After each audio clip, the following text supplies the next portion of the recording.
In South Africa, traditional healers known as Sangomas are deeply entrenched in the culture, so much that a 2012 court case affirmed that workers can be allowed extended absences to consult a Sangoma, much the same way sick leave is used to see a doctor. Sangomas are believed to cure various physical and spiritual ills, protect livestock, and to divine the future. But how do these traditional healers maintain their influence in modern society and modern cities like Johannesburg? Emilie went to find out and has this report for VOA News from Johannesburg.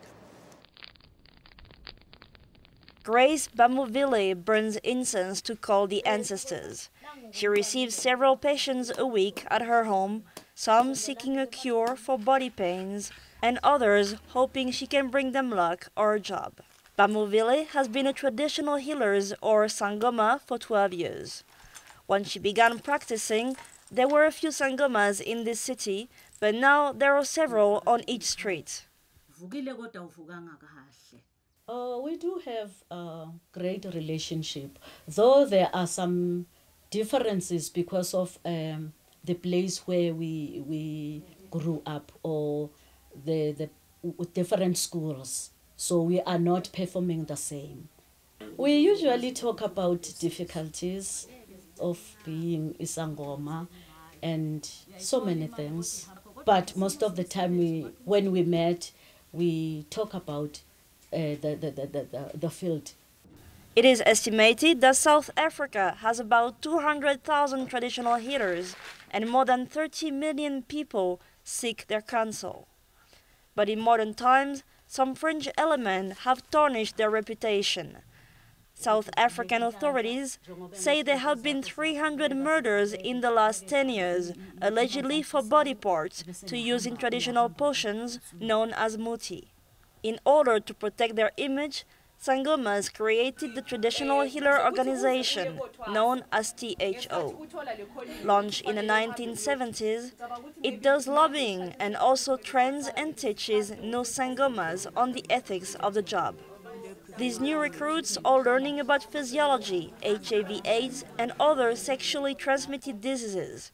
Program manager Tolagele Shongwe helped create the code of conduct, which, she says, protects Sangomas and their clients. Yes, it's very important to protect their rights because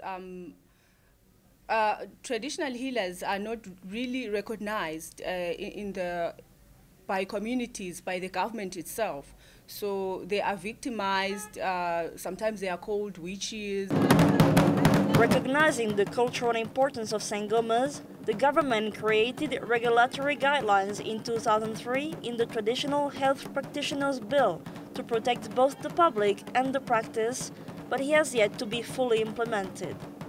Sangomas also face increasing competition from Western medicine, as general health care has been made more accessible to more South Africans in the last 20 years.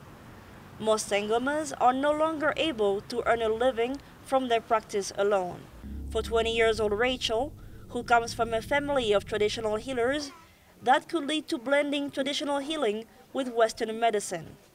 My dad grew up from the money of being an inyanga from my grand, So we came on the side and we were exposed to school. I guess if we weren't, we were going to be business-minded and striving our best in the traditional healing business. A recent poll says 70% of South Africans still visit Sangomas on a regular basis. Emilie from VOA News, Johannesburg.